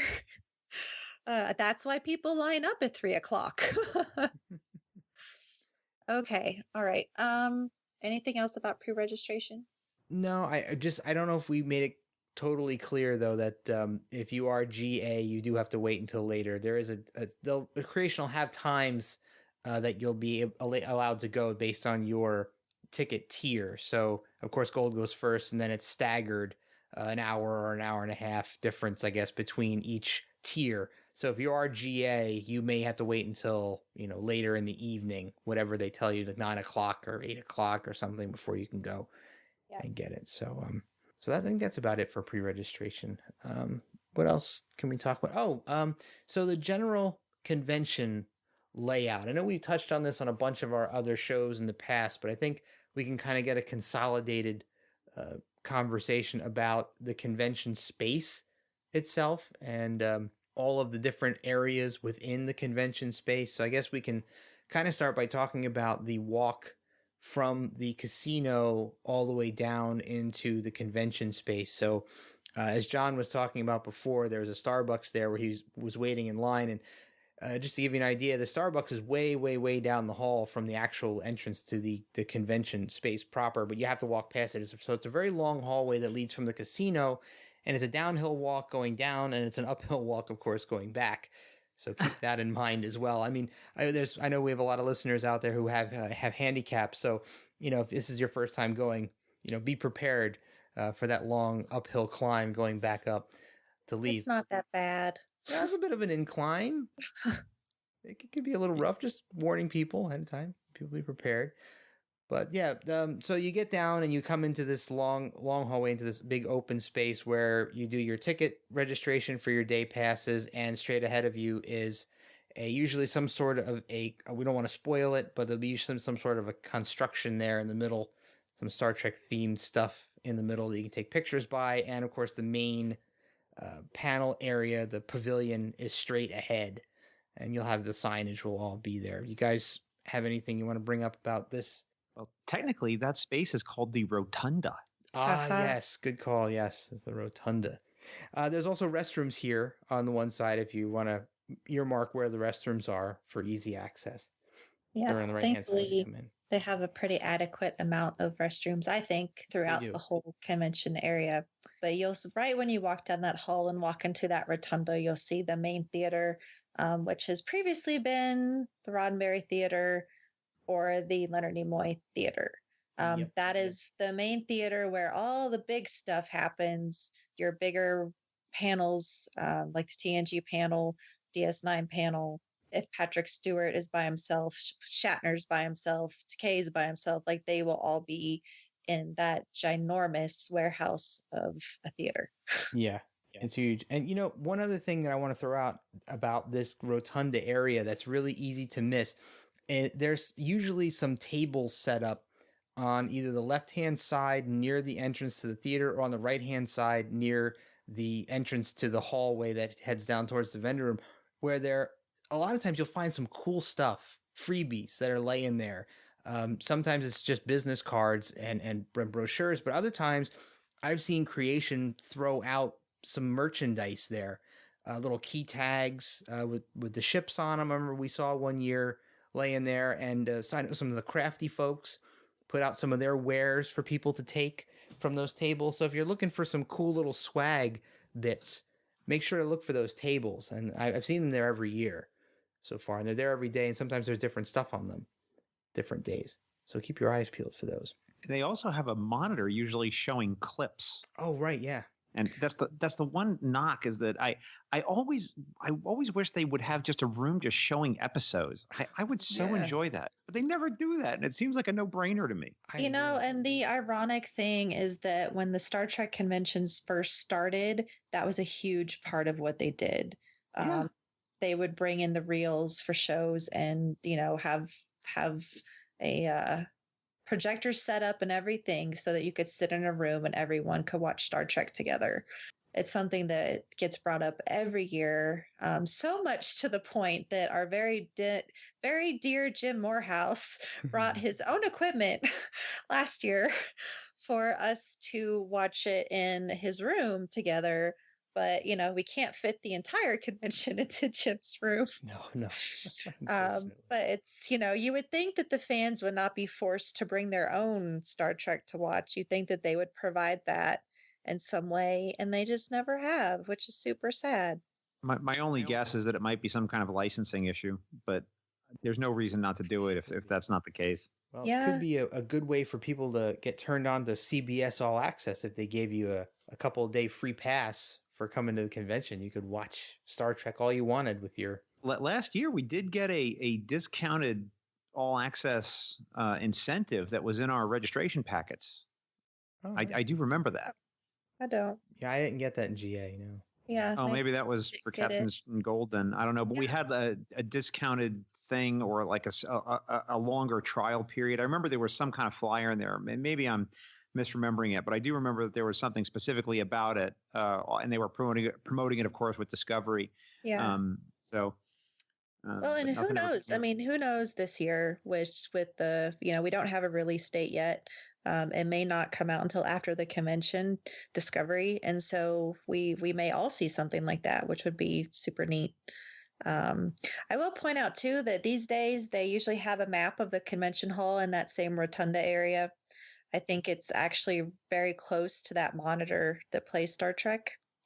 So that is the first place to go to get your bearings if you have never been to STLV. Overall, the convention hall is pretty easy to navigate, in my opinion, but it gives you a nice overall view of where you are headed, which would be around the corner. I see what you did there. So from the rotunda, you can access the con hallway either by turning right and then making a left, or you can access that hallway by going through the main theater. There are exits on the right of the main theater that will take you into that same hall. So there's a very long hall with some surprises, which I don't want to spoil what everyone has to look forward to at this convention. I'm a little OCD about that because for people who have never been, it's a great part of the overall experience. And I don't like to talk about too much because I don't want to do anything to hurt that. It's like the first time you go to Disney World, guys. It's just like, It's true. But there are a lot of fun surprises in the hallway. And so last year, there is a dedicated room for photo ops. And that room was just off to the right. And so they had the table to buy all of your photo ops right there. And then that's where you will go. They have signs set up with what times the photos will be. That table does accept credit cards for those of you who were curious. So you can spend, $800 on photo ops, which I may have done in the past. And so that's all right there. And then you go down a little bit further. Can I say one thing, Heather? Yeah. Those rooms you're talking about are the Miranda rooms, which is also the best Starship class. I just had to throw that out. I agree with you, John. I agree with you. Miranda class is the best class. And then I can't remember if there's the hallway before the DeForest Kelley. Is there a little hallway there, or does it go for that Miranda room to the DeForest Kelley? No, there's the hallway there, and that's because Quark's and the DeForest Kelley are actually one giant conference room that they put up the divider in. Yep. That's why you're here, John. That's the Brasilia room. Well, you know why I sound so smart? It's not because I hang out in the Rio Convention Center all year pining for STLV, and if I did, I wouldn't admit that on a podcast. But I actually just went and I looked up the Rio Convention Center map online, so it has all the rooms laid out, and so if anybody wants to see the layout of the place in a non-spoilery way, that would be the way to do it. Perfect. So so that is one ginormous room that has like movable walls. So the DeForest Kelley room is a secondary theater. They have programming going on all day long, which, as John pointed out earlier, is sometimes way more interesting and fun than what's going on in the main room. John, do you want to give us an idea of what kind of stuff they have there? Sure. And I think a lot of this comes down to how you particularly choose to consume your fandom and what you go to STLV for. So for me, I've been going to conventions since I was in high school. My very first conventions were in New York City in the 80s. So I've seen all the talent, I've seen all the stars, I've seen a lot of those people. So they hold less of a draw for me. So I'm much more interested in like the fan driven panels. Like I want to see like the mission log guys. I want to see like the women at warp panel. I want to see some of the contests and some of those kinds of things. And so to me, when I looked at the schedule, there was just much more interesting stuff that was going on in that DeForest Kelley Theater. Off the top of my head, I can't remember right now. If I had thought about it, I should have grabbed my program from last year, which I saved. But I remembered thinking to myself that I'm in this theater more than I am in the main theater, only because I'd seen so much of the talent so many times and heard the stories, and we love them and they're great. But some of this other stuff was such a draw for me because you hear the passion from the fans, which is really what STLV is about, in my opinion, is just being with your tribe, about people that share this passion for this optimistic view of the future. And you're not going to get that in the main pavilion. You get other things there, but you're not going to get that there. That sort of flavor, which is something that really appeals to me as a Trek fan, is something that you get from the fan-driven panels, which were in the Roddenberry Theater or the Roddenberry Stage. Is that what they called it? Roddenberry Stage, I think. Yeah, and in the DeForest Kelley Theater. So, and that was just something that really excited me. So I ended up spending more time there. Plus, they had that cool back door into Quark's right from DeForest Kelley. Yeah, which was really sweet. So we were like hacking the con, taking the passage. Yeah, super convenient. Mission log for sure. I try to make sure and go over to their panel every year. I think I only got to sit in part of one last year. So thankfully they record their panels. So you can go check out Mission Log's podcast feed to find them from previous years. But I know Jordan Hoffman, who is the host of the official Star Trek podcast. They are the best ones, man. Those panels are so good. He hosts a ton of fan-focused panels. Best episodes, worst episodes. Super interactive. The room gets to vote. The room gets to give feedback on those. And I hear from so many people every year how awesome they are. They're super fun. So Claire, along with our friend Amy, did I'm trying to think of the official name. It was like Shakespeare and Star Trek, or Star Trek literature and Star Trek. I'm sorry, guys, don't hate me. Which I believe our friend Brooke is doing that panel this year. That's usually in the DeForest Kelley room. In the past, Indeed Mission or Women at Warp was there, but last year they got promoted to the main theater. Oh, that's and right. Yeah, they their panel for this year was just announced, talking about the women of TNG, featuring Gates McFadden. Very near and dear to my heart. Well, one year they had, and it runs together in my head, but I don't think it was last year. They had a panel for veterans who are Star Trek fans, and I'm a veteran too, so I had to go to that, and I think at the time there was some major talent. One of the big marquee people was on in the other pavilion. And that's when I said, that's it. I got to go see this, and see what these guys are doing. Because first of all, I feel bad for anybody who's going up against his royal shatness. I mean, That was a fan initiated panel. There were fans that contacted Creation to host that specific panel, and Creation was awesome enough to approve it. So the Women of Star Trek panel this year is the Women of TNG. And again, I really hope that it's going to be in the main theater. Still waiting to hear on that, and we'll let everyone know as soon as I do. But that's a pretty general idea of what goes on in the DeForest Kelley Theater. Just lots of fun stuff. So definitely check it out, because you don't want to miss it. Like, at least go to one. Like, go to one of Jordan's. Check out Mission Log. Check out the auctions, I think, are held in there. Yep. Yes. They do the daily auctions, so those are over there. There's just a lot of good stuff in the DeForest Kelley room. And like we said, it's connected to Quark, so you can sneak into Quarks, which I guess we'll talk about for a second. So Quarks is a newer addition to STLV the past couple years. I don't want to get everybody's hopes up too much. It's not, a direct recreation of Quarks from DS9, but it's not half bad either. Am I right? Yep, you're absolutely right. No, It's gotten better perfectly every great. year. It's gotten better The every year. the only complaint I remembered hearing about Quarks was that it was they had a bar in it and it was a cash only bar, and there were people complaining about that who wanted them to take credit cards. But Yep. other than that, it was delightful. It was really nice. Yep. So they've got a bunch of tables set out. There's some food options there. It's pretty basic stuff. It's not the best food ever. I get the Caesar salad, but if you want a quick lunch, grab a bite, you can do that.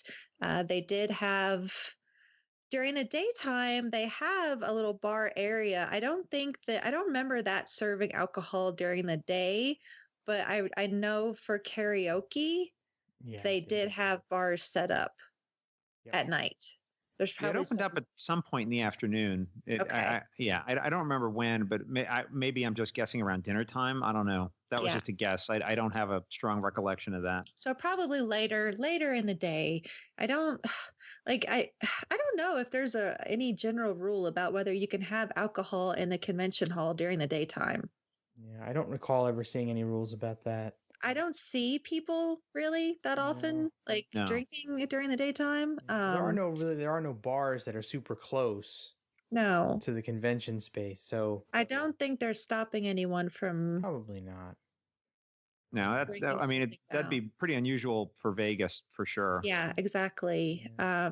So last year we did have the addition of the Roddenberry Stage, which I really, really hope that they bring back this year. There were a lot of fun little panels going on there. Again, our dear friend Jim Morehouse of our Trek Ranks podcast had a little panel.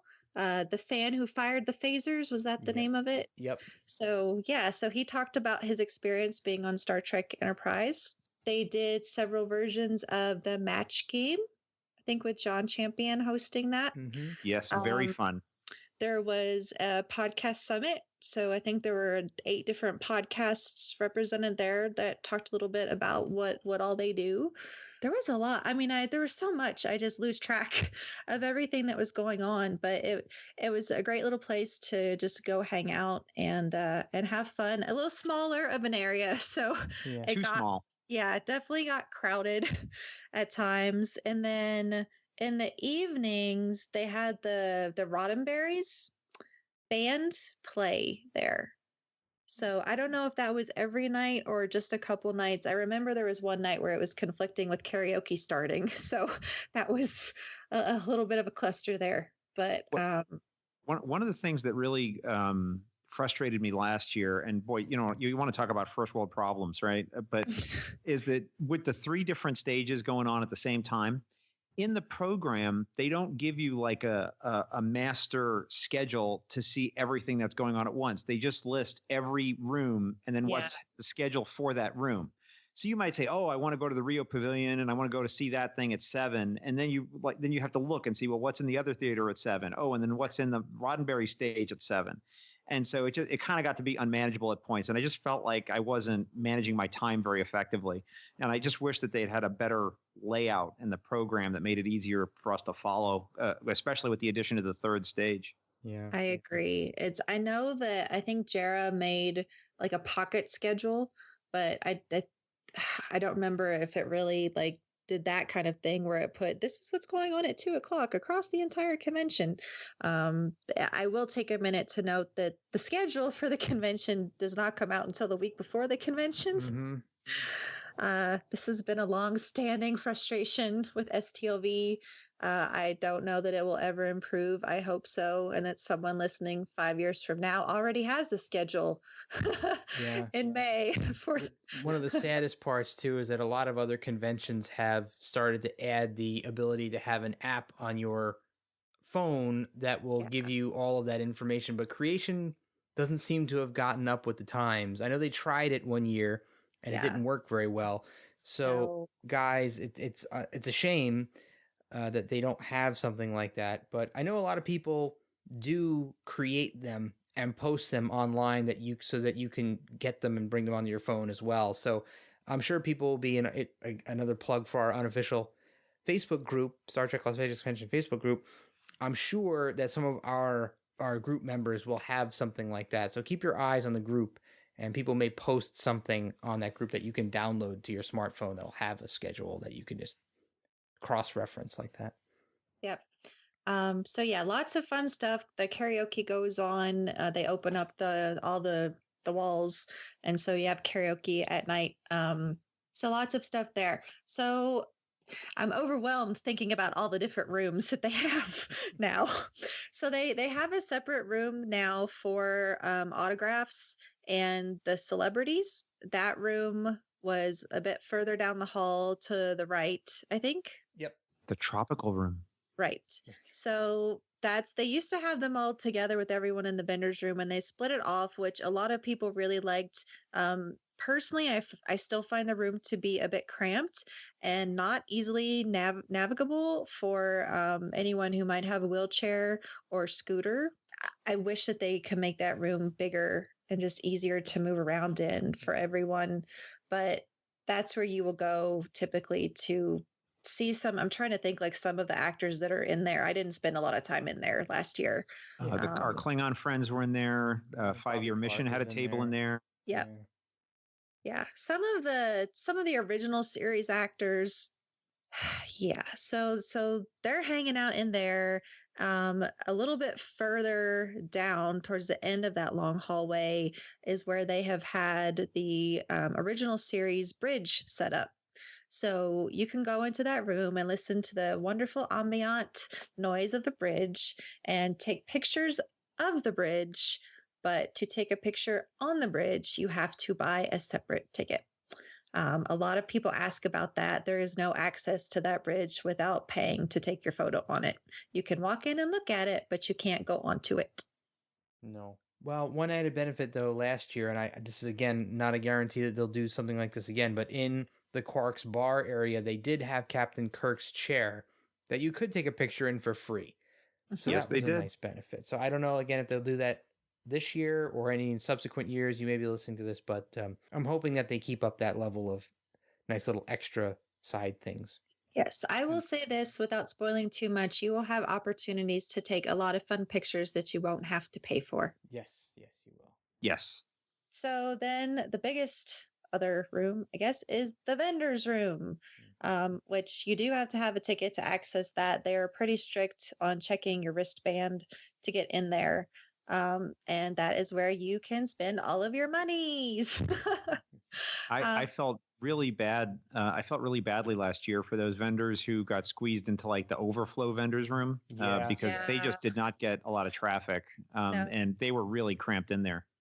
Yeah, thanks, Makeup. No, sorry. I don't want to be mean to Mac. Mac won't be there this year. That was a 50th type of thing, and that ate up a lot of space in the vendor's room. So I don't suspect that we will have a spillover vendor's room like we did for the 50th. But I really enjoyed the vendor's room. It's not only is it nice to just walk around and talk to the vendors and buy things from them, when it's not overrun, which is typically just like between panels, it gets pretty busy. When panels are going on, it's nice and quiet. Mm-hmm. And I like just taking a stroll and looking at all the fun Star Trek things because there are a lot of vendors that have vintage items. And if you really take the time to look through what they have, you can find some really awesome stuff. Yes, you can. And you know what? There are also times where, and I'm not sure if they're going to do this again this year, but like they used to do normally. There were also, some celebs that would sit in the vendor's room with tables, and if they didn't have a line, a lot of them will talk to you for a while. You can kind of just walk around and shoot the breeze with them. I remember I had a really great conversation with Bobby Clark one year. Really nice Grace Lee Whitney, R.I.P. I talked to her for almost a half an hour. It was wonderful, and she was just there in the vendor's room. So a lot of the celebs will be there. And, and a lot of our friends who are vendors are there to talk as well. And they love to hear from you. So it's always fun to go meet people. It's a great place to meet. One of the biggest highlights of my STLV experience ever was back in 2012. And I walked into the convention room and I just saw this, into the vendor's room, excuse me. And I just saw this huge line of people. And what's going on? What's happening here? And they're like, oh, Ron D. Moore just came in and just sat down at a table. And he's like, if anybody wants to talk to me, just talk to me, or you want me to sign something, I'll sign something. He didn't have a booth. He didn't, pay for anything. He just walked in and sat down at an empty table and people just wanted to talk to him. And, I'm the kind of fan that I'm always interested to talk to the writers and the people behind the scenes, the people who, because the talent, they get their lines and they do their lines and they do a great job. But I'm always interested in the people who are making the decisions as to how things go on the show, more broadly speaking. And so that was one of my highlights. It was him and Ira Stephen Bear. So I got pictures with both of them and they were just hanging out in the vendor's room, sitting at a table, just greeting anybody who came up to them. And what incredible guys that they did that. Yeah, I'm trying to think. I mean, because with the Cheerfleet and some of my other cosplay groups, we go around from table to table and try to get a picture with everybody. And even last year, there were a lot of people, and they sometimes alternate like their times of when they'll be at a certain booth. Garrett Wong. Yeah, Garrett Wong is in there. Yeah, Garrett was there. Connor Trenier and Dominic Keating. Chase. I can't remember if Chase Masterson was in the big room. Usually she is. She was in the vendor's room, yeah. Okay. They actually had her doing Dabo games one year. Love it. Love it. Yeah, I remember that now. Yeah. And then even like the TNG actors, they have it was the far right, kind of in the back. They had Michael Dorr, Marina Sirtis, Denise Crosby, Jonathan Frakes, Brent Spiner. They were all signing just along that wall. And a lot of these people, Bob Picardo is another one I can think of. Armin Shimmerman, I can do this forever. A lot of those actors will offer like a selfie or just a picture with your cell phone for way less than paying to have the professional photo done by Creation. True. So I have a picture with Bob Picardo. I think I paid $20 versus I think it's $40 to get the professional photo. And again, it's a selfie or a camera photo, or you can use your professional camera too, so you can get a better quality, but there's no fancy background. So you pay for the better quality for the Creation photo, but there still is that option to just do your own photo with them in the vendor's room too. And those are usually just cash. Yep. I remember Joan Collins, when she came, she was set up in the vendor's room. She was. Yeah. And I missed it. So sad. Guys, don't do if do the stuff that you're kind of about. Like, just listen to your gut. It could be a once in a lifetime thing. Yep. And so like I thought, no, I don't know. And now I should have done it. Same with Grace Lee Whitney. Like now that she's gone, I regret so much that I don't have a photo with her or didn't take, the 20 minutes to have a chat with her. So from an STLV veteran, do those things because you might regret them in the future. Absolutely. Can't agree more. Okay, let's move it along. Yeah. So this is going to be a very long podcast. Sorry. It's okay. So I think we've covered just about all the rooms, right? And all the areas. So we have a couple other things that we can quickly run through as well. There's other stuff at the Rio that we haven't really talked much about. So people may want to know a little bit about what else is there to do when the convention is not going on, what is in the hotel and they're readily available. So there are a lot of restaurants there, are a lot of bars there, and there's also some recreational activities, including things like Kiss Mini Golf, which is now part of the Rio experience, which is fun. If you like mini golf, it's a lot of fun. Just be aware that it is loud, it is blacklit, and when it gets busy, the course can take a little while to play, but it is kind of challenging if you do enjoy mini golf. So that's also right near the Masquerade Bar, around some of the Kiss stores. Music all the time. Yes, all Kiss music all the time. So we played it last year, and it's a lot of fun. And I think upstairs is there's another area up there. I think Heather's been there a couple times. So for people who enjoy risque shows, not really. There's the Chippendale show upstairs. I have gone, I think 2 years. I went, a bunch of us bought tickets together, and it's a lot of fun. two times was enough for me. The show does change a little bit each year, so it's not the exact same thing, but definitely something fun to do since it's there in the hotel. Not necessarily super cheap. We got tickets at a discount, and I think if you buy them at the Rio, they're like 60 or $80. Yeah.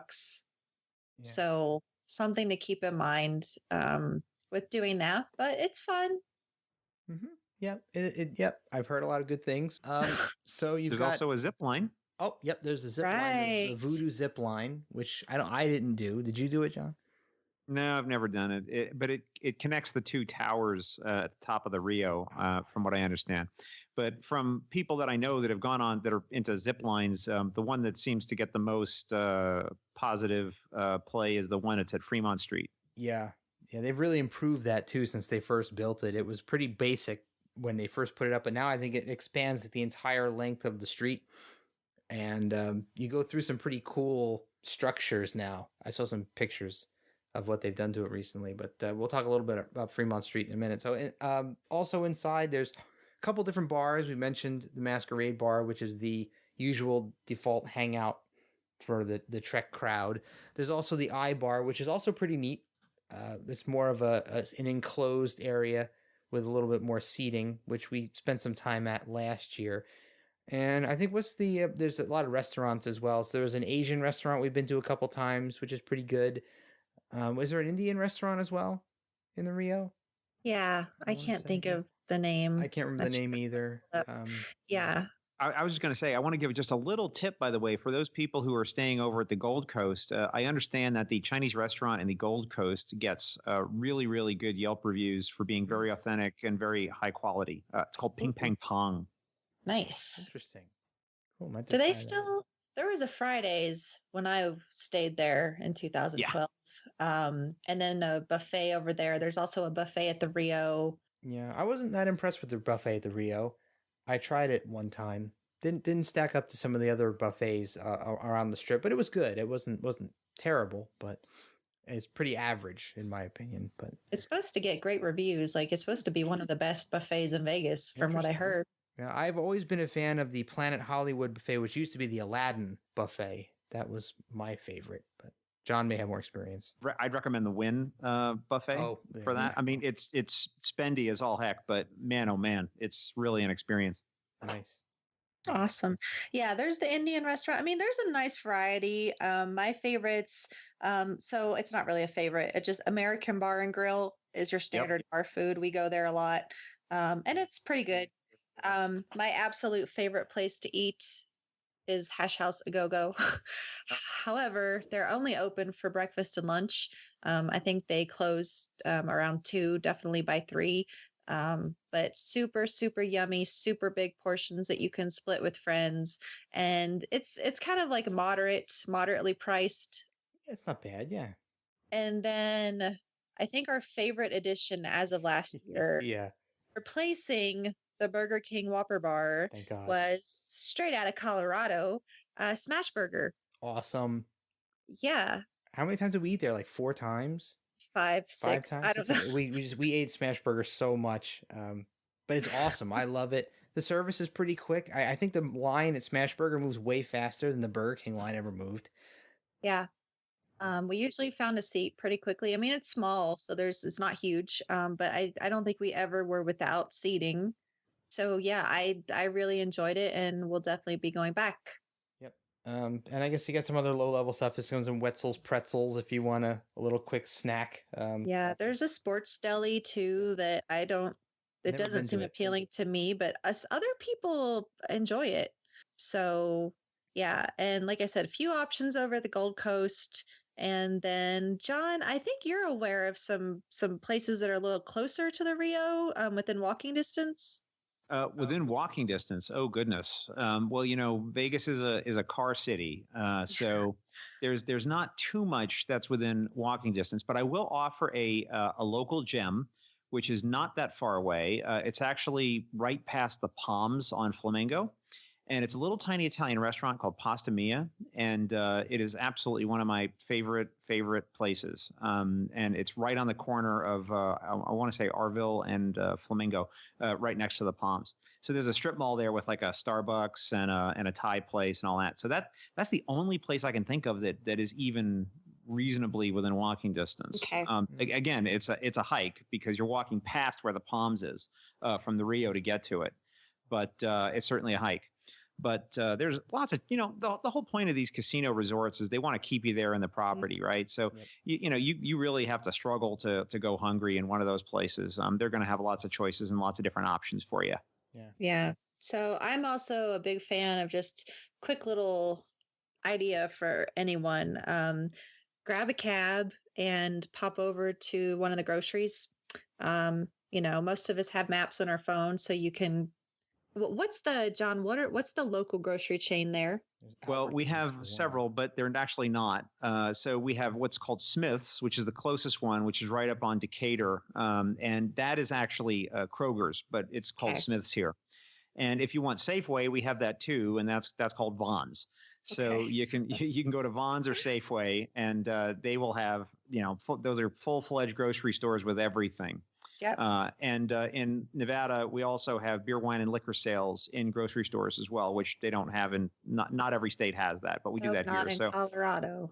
So if you want that sort of thing, you can get that at the grocery store. And if you want something that's a little more unusual or something that's a little bit more specialty, you can go to Lee's Liquor, which is right down Flamingo at Flamingo and Rainbow. Lee's Liquor is the local chain, and they have, they're gigantic palatial stores with any kind of alcohol you'd want. Yeah. So you can get almost anything you'd need as far as provisions right up on Flamingo, very close to the hotel. Yeah. And I would recommend following John's lead on this because last year I just picked a liquor store that was close on the GPS, and it wound up being quite an unsavory place. That co-host Claire Little and I wound up going there, and it was we were fearing for our lives. So take John's advice and head to Lee's. Yeah, you left with a story at least, right? Oh, it was a heck of a story. If anybody wants to hear it, meet me at the Masquerade one night at the con. I'll be glad to tell you. Yeah. Oh, so a lot of people, they go to STLV, grab a cab or have a rental car or who have driven there, definitely pop over to the grocery and buy stuff. I will point out that in pretty much every room, the only thing you've got is a mini fridge. So, there's no kitchenette. I think maybe in one of the suites they have a kitchen. I don't know. In those cases, you're not really going to be cooking food if you're just in a standard room. Right. And no micro. Nope. Right. No microwave. Do we even have coffee pots anymore? I think they took out our coffee pots. No, I brought my own. I actually bought one at Goodwill and I brought it. Nice. Yep. I've had people that have shipped cookware. So crock pot, rice steamer, all kinds of stuff. You can ship to the UPS store at the Rio. And, that's up to you and your preferences. But those are ideas because it can get spendy to eat out in Vegas for that, for the entire convention. Yeah, so definitely recommend maybe looking into that option if it works for you, or packing some things. I'm a big fan of packing some protein bars to bring with me. The biggest thing I will mention that we have already spoken about earlier is water. Mm-hmm. Oh, yes. They do sell bottled water down in the gift shop at the Rio, and I don't think it's too exorbitantly priced. But my special request of Jeff last year with the rental car was to pick me up a couple big packs of water. I say every year, I'm going to stay hydrated. I'm going to stay hydrated. I still never drink enough water. So that is like the one thing I tell everybody, try to go buy yourself like a big 24 pack of water and make sure to drink a ton of water all day long. Even if you're not going outside, like you're still walking around, you're still doing dry inside too. Yeah. And if you're going to drink it all, you just definitely want to just be as hydrated as possible. I should add one thing too, which is that the Vons and the Safeways that I talked about, those are regular general purpose grocery stores, and they're going to have all the regular things that a grocery store would have. But if anybody has any particular things that they might need to go to a health food store for, there's a Sprouts, which is probably the closest reasonable place, which is right near that Lee's. It's right up on Flamingo and Rainbow, and so that'd be a place that would, if you need like to get like a lot of gluten-free options, they'd have a few things in the grocery store that have a lot more at the Sprouts, or any other kind of health food things they would have for you there. So very close. There's also Whole Foods we have here as well, but they're a bit further away from where the Rio is. Yeah. So lots of options. Anything you guys can think of? Anything else? Well, if you this is off these things are all off premises, by the way, but as an East Coast resident, there are many things in Las Vegas that we don't have here on the East Coast. So a lot of times I like to hit some of those things up, like the legendary In-N-Out burger. We don't have, and that's worth, if you're a burger fan and you've never been to one of those, it's always worth. There's one really close by to the Rio that's not a very expensive cab ride. Definitely you can jump into a cab with a couple friends and head out to that if you want to give that a try. So that's always good. And there's a lot of other chains out there that we don't have here that are worth hitting up if you're a fast food kind of person, which I know Heather's not. But occasionally I allow myself to slip up and eat some not so savory types of food. So the places that I like to hit, like Raising Cane's, chicken fingers. Yeah. That's John co-signed on it. Adam Drosen and I, big fans of Raising Cane's, so we try to go there at least once while we're out there. So a lot of, then you might be pleased to know, Jeff, that we also, and I think this happened after the convention, is now we also have Chick-fil-A, which I don't really understand it, but people have lost their freaking minds about this, about these chicken sandwiches. Yeah. So, well, we have Chick-fil-A here in Jersey too, but and I won't get, again, political. I don't want to get political, but I have stopped patronizing them for their stance on LGBT issues. So I don't pay them any money. But that's completely up to your own prerogative. Chick-fil-A is good. The food's good. The chicken's really good. So if you're not if you don't have a problem with it, then feel free to go there as well. A lot of good stuff. But other than that, there's some really great things, by the way, that you can do that are not convention related. That I don't know. We're gonna spend a lot of time on it, but there's some really cool locations you can hit up in Vegas that are also fun if you want to take a night out or get away for a little while. There's a lot of fun places that you can head to, like the Pinball Museum is really great. I'm sure John has lots of recommendations. Heather and I are talking about going to the Neon Museum, which is really very cool. Fun. Yeah, definitely go at night though. If you're gonna go, it's more fun at night. I wanted to mention, because it came up in the group, someone asked about tours, like doing Hoover Dam or Grand Canyon tours, and there is a tour desk at the Rio. Apparently, I don't know where it is, but apparently there's somewhere that you can go and book tours. However, I don't know if it was you, John, or someone else pointed out that the Rio may not be the best place to book the tour, as it might be way more expensive. Yeah, it is not. And in fact, not that I know, but I in staying at the Rio, I got, I guess, selected, or they drew my name out of a hat or something. I don't know how they picked me for this, but they started to sell timeshares too. So, and a lot of times they try to tie in timeshare sales with free incentives at tour desks and things like that. So I wouldn't recommend it. And I don't think it would be the most economical option in any event. You can probably just, use the internet, look up TripAdvisor, look up Yelp, and, find the reputable companies that you want to do business with and go that route. I mean, certainly there's lots of companies here in Vegas that are doing the Grand Canyon, lots of places that are doing, if you want helicopter rides, there's plenty of places that do that. There's plenty of information that's out there on TripAdvisor and Yelp that'll get you to the right place, and probably at a cheaper rate. Yeah, definitely good to know. So before I forget to talk about it, as far as like shows and places to go, I have not been to Penn and Teller, but the Rio is home of Magician's Penn and Teller. So a lot of people have gone to that show since it's there at the Rio and super convenient. And I think that if you stay at the Rio, you get some kind of discount on tickets there. But as far as other shows, I'm a big fan of all the Cirque du Soleil shows. They are expensive. Yeah, Beatles Love is phenomenal. I haven't seen that one yet. I have seen Ka and Zumanity and some other shows around Vegas that are a little more adult centric. But the one thing I'll say, there are the ticks for tonight. Is that right, John? Yep. Yeah. Yep. And the links in the group. Yep. Yep, that we have up. And so, okay, when I bought tickets from those booths, and there are several booths kind of scattered along the strip, I had to go at like 8 a.m. to see if they had tickets for that day. Has that changed? Do you know much about how they work? It's a last minute ticket opportunity is what it Yep. is, right? Yep. So especially if they have a show that they need to fill the house because they're doing photography, or if they're trying to film something and they need to have every seat filled, they go to those places to try to get everybody in there. Hmm. So those are always going to be last minute things. But if you just Yep. want to go see something and you just want to take a shot, you can get a very economical ticket. So it's certainly a I've done good it a option. couple times. It's great. Yep. So just keep in mind that to get the tickets, you'll probably have to go like the morning of. And I think their times are on the times and locations are on the website. And I think you can check every day and see what they have available. I'm one of those people who really like never leaves the Rio the whole time that I'm there. So I've been to Vegas just on a regular vacation, I think twice now. And so that's when I've taken the opportunity to see those shows.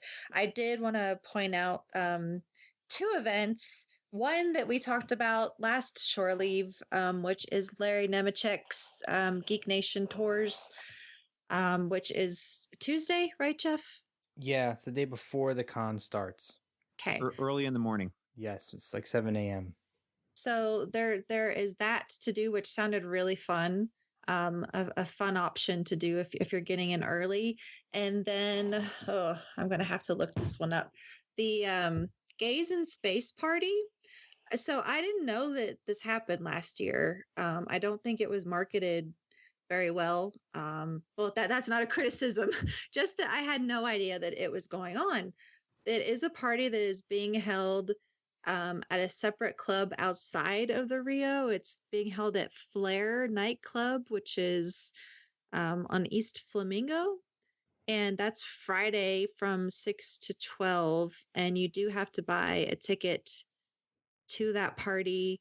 I mention it because I guess quite a lot of the guests are going. Nana Visitor, Aaron Eisenberg, looks like Robert Beltran, Chase Masterson, John Billingsley are all supposed to attend that party. So just because I didn't know about it last year, I thought that it sounded fun. I've heard other podcasts talk about those parties and they get really great reviews. So it might be something fun for people to do. Mm-hmm. Sounds cool. Does Yeah. sound pretty awesome. Yeah, I think I'm going to check it out, assuming it's not too expensive. So I got a couple things I can plug. I have no affiliation with any of these places, but I think they're pretty awesome. So if you're looking for something to do outside the con, one really unusual choice that I still can't get my brain quite wrapped around why somebody thought to build this, but we have the Museum of the Mafia and Law Enforcement, otherwise referred to as the Mob Museum, which I went to an event there and I thought this is clearly ridiculous. And I was totally surprised and delighted at what a fantastically great experience it was and how fun it was. And they had all these great exhibits and stuff. So I'd highly recommend it. It's just really, really fun.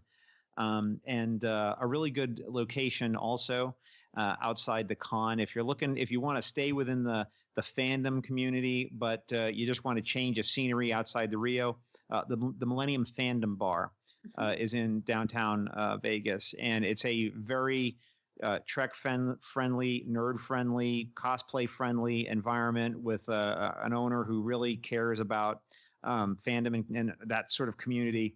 And he's always running events and meetups and different kinds of theme nights, and I'm sure he'll have all kinds of things going on. So you might want to check that place out as well. So highly recommended. Like if I were to take a cab, do you have an estimate like what the cab would cost to get there? From the Rio, I would say, I don't know, I'm guessing $12. Okay, so not too bad. There was a party over there last time, and I'm always like, okay, well, I gotta get a cab, take a cab over there. So it's good to know. So you can decide. I'd only heard great things about it from lots of the locals, so I think it's definitely worth checking out if you want to get out of the Rio. Yeah, for sure. And again, here's another place that I've had a lot of really good times. I've been there, I think, 3 times over the course of my many Vegas excursions. So not too far, probably about the same distance as the Millennium Bar is a place called Frankie's Tiki Room. Oh, yes. You've been there. It's such a fun time, and it's a really authentic looking tiki room. A lot of really great themed drinks. A lot of fun. Definitely, and it's reasonably priced too, because you're off strip. You're a little ways away, so that you're not going to pay those crazy strip bar prices there. Absolutely. And we also have a big arts district in downtown that a lot of people don't know about. And we have a First Friday. So it'll be, the convention is actually on that it's that Friday night that the convention has, right? That's the first Friday in August, right? Mm-hmm. If my calendar is right in my head. So there'll be events going on into the wee hours in the Arts District at the First Friday Festival, which is just, artists and exhibits and just general zaniness and goings on. So certainly something to check out, too. If you want to get out of the Rio on Friday night, that might be something to check out. But always make sure to check the website for whatever event you want to go to or whatever place you want to go to, and make sure it's still happening, still open, and things haven't changed on you. Yeah. But First Friday always gets a lot of good reviews. Awesome. Don't forget the world famous Fremont Street as well. That's a sight to behold if you haven't been there. That's old Vegas, but again, of course, be careful.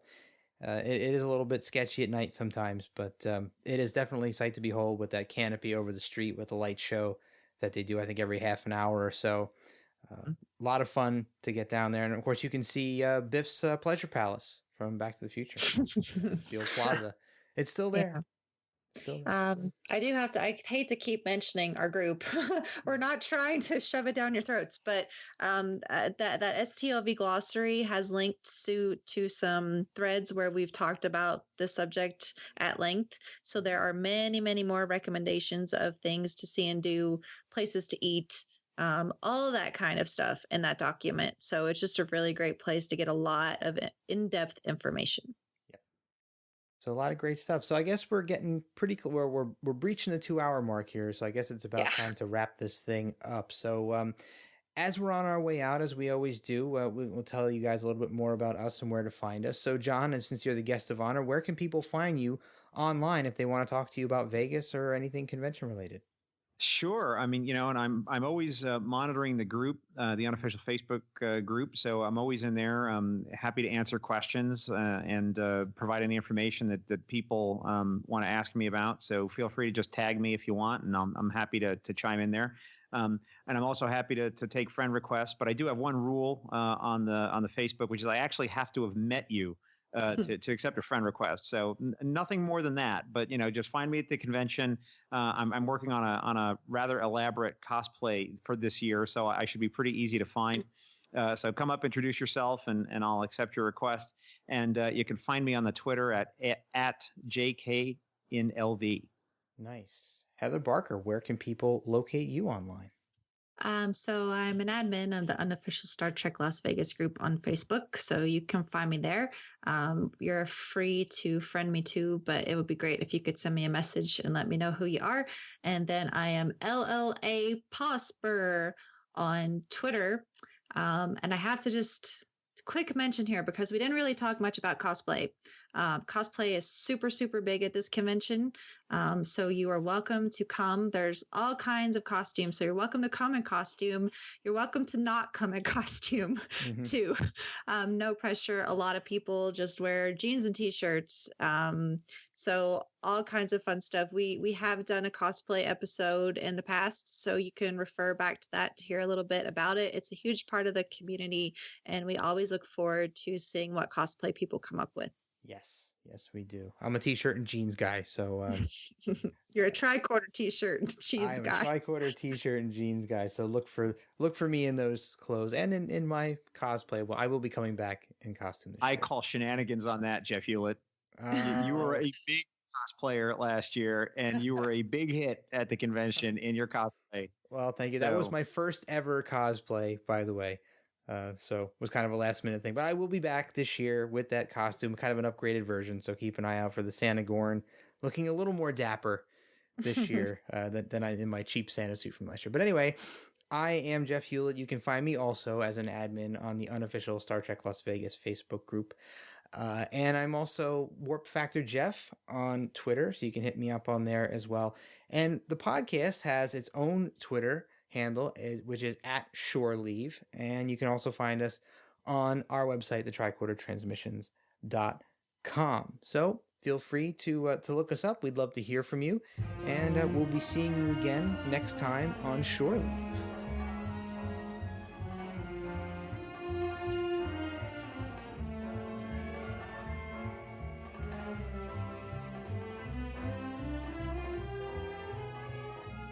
Hi there, thanks again for listening.